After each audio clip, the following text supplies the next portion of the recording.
Hello guys, welcome to my YouTube channel Coordinate. Today we'll be looking at single linked lists. What are they? How do we create them in C and how to print them? Okay, so before we start, let's take a look at what a linked list or a single linked list is actually. So it is a linear data structure unlike an array in which the elements are not stored in contiguous memory locations but at different memory locations. But how do we access them if they are in different locations? Let's see it. So if this is an elementary single linked list, the element is connected to the next element in the memory, somewhere in the memory. Okay, so that element will be connected to another element, that will be connected to another, and so on until the last element, which will be connected to the null pointer. Okay, so in a linked list we call each element a node. Okay, so this is a node, for example. Now if we take a look at it in a more brief way, it will have a data, some data of any type will be storing in it, and a pointer which will be pointing to the address of the next node in the linked list. So each node has two parts.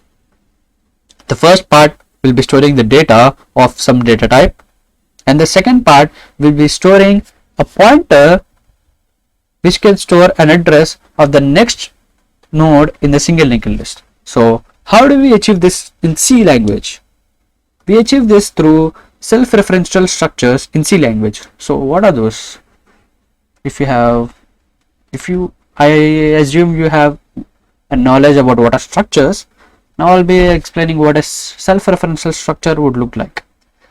Simply, a self-referential structure is a structure having a member of the same type as the structure, a pointer which will be pointing to the same type. Okay, so let's take a look. So if we have a struct node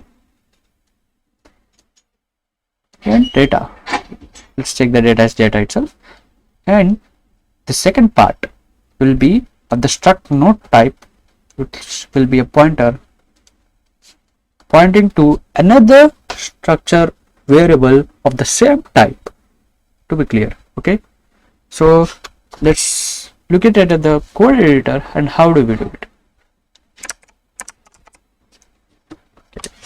Now basic syntax stdio, and we'll be needing the stdlib header file, as we'll be doing dynamic memory allocations.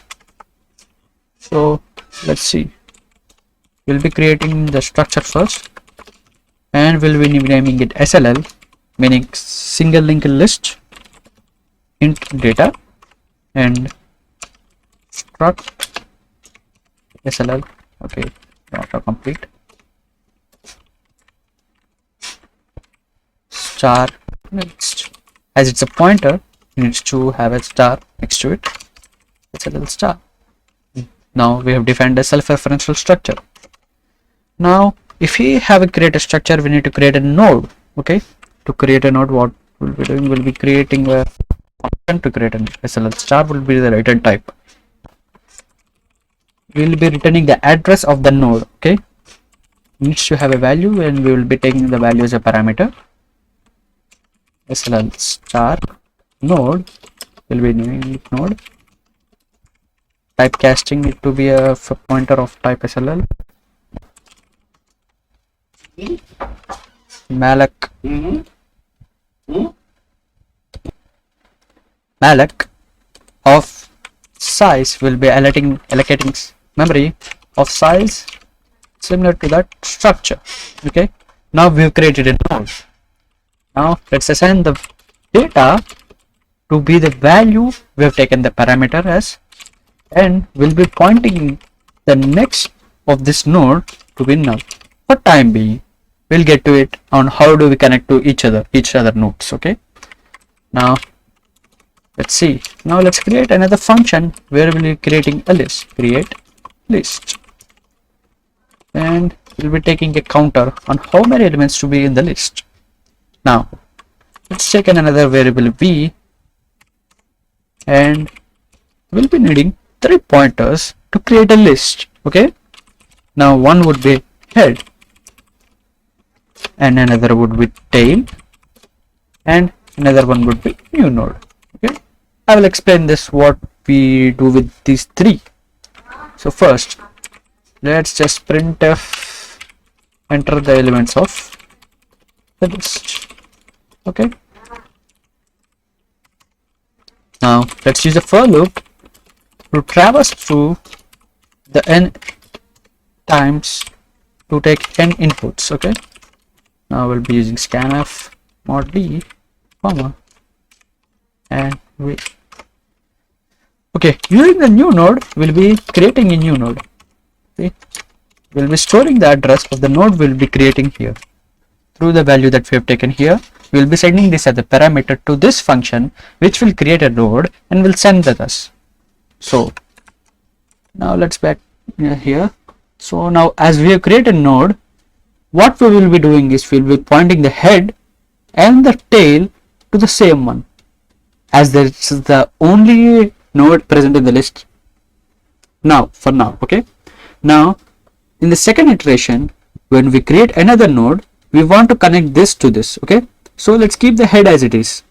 As we need the head to access a list, we'll be returning it at the end. So we'll be keeping it as it is. Now we'll be using the tail, and the tails next this will be connected to here. So that would be as tail of next. We'll be using the arrow key to access elements in a pointer of a structure. I assume you know that. And tail of next equals the new node.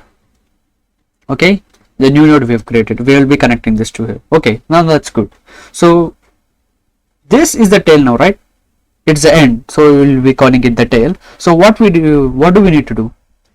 We'll be taking the tail and saying that this is tail. To do that, what do we need to do? Tail equals the new node, right? So these are the two steps we need to do once a list is created or the first node is created.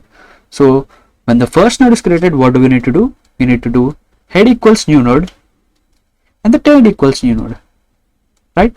That's what we've discussed, right? So these two will be the steps, the first step and the second step. So how do we know if there is a list created or how do we know if it's the first step? Yeah, as you can see, just a minute, as you can see, we have assigned the head to null. So we'll be knowing that if it's the first time or not. So sorry, what I'll be doing here is I'll be checking the condition. If head equals null, what do we do? Yes, and head, the new node, and also the tail, right? Okay, now what not? If it's not the first node, what do we need to do? We'll be assigning the tail's next value to the new node, and we'll be assigning tail to new node. So as you can see, we are using the same step in both the conditions. So what I would do, I will just remove this from here and place it only once here, because even if either of the conditions is true, this is the step that needs to happen. So I'll be putting it outside. So what is happening here? We are creating a new node, and if it is the first node, we'll be assigning it to the head and as well as the tail. Okay, now in the second iteration, let's go to second iteration. So we'll be creating another node. The head is not null now. Okay, as in the previous iteration, we have assigned new node to it. Okay, now then what we will be doing? We will be assigning the tails next to the new node, and we'll be assigning the new node to tail again. Okay, and as the process happens, there will be new nodes and new nodes and new nodes, and when the iteration stops, the tail would be pointing to this node and this node will be pointing to null, as is the default value we've been assigning in the create node function. Okay, now what do we need to do? We need to return the head address, the head node's address, back to the main function. Okay, or the where we have been creating. So let's create the main function here. Let's check int n. and we'll be asking the user how many elements do you want. Enter the number of elements of the list.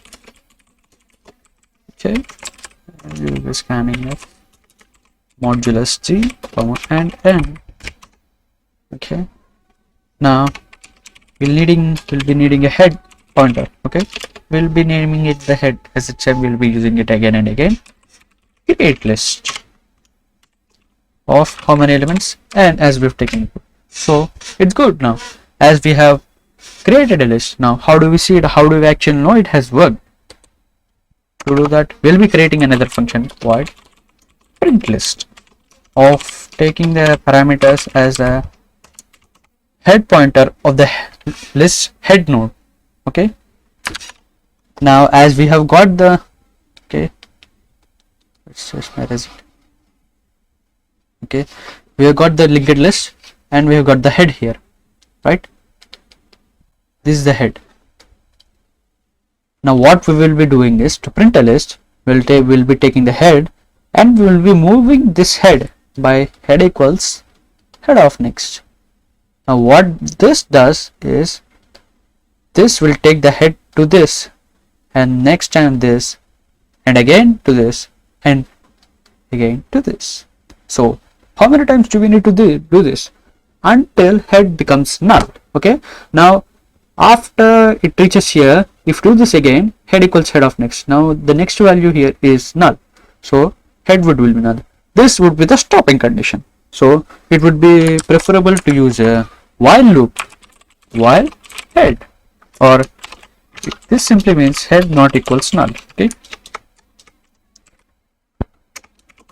we will be printing the head's value or the node's value we are currently at.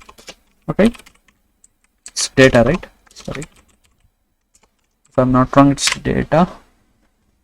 Yeah, it's data. We'll be printing the data and we'll be moving it to the next node. Okay,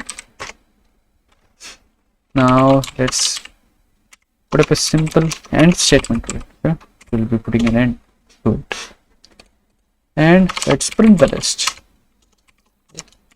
of the head. We'll be sending the head node. Sorry. Now let's compile it and let's run it. So how many elements do you want? I want 5. So what are those? 1, 2, 3, 4 and 5. Okay, yeah, you can say 1, 2, 3, 4, 5, and now let's make it as bit more visualizable. Again, 5 elements, 1, 2, 3, 4, 5. See, I've made the arrows display so it looks more appealing, as it's a single linked list. Okay, so as you can see, I created a single linked list now. Okay then, thank you for watching this video. Please like, share, comment and subscribe to my channel, and please subscribe for daily video or for regular videos. Thank you.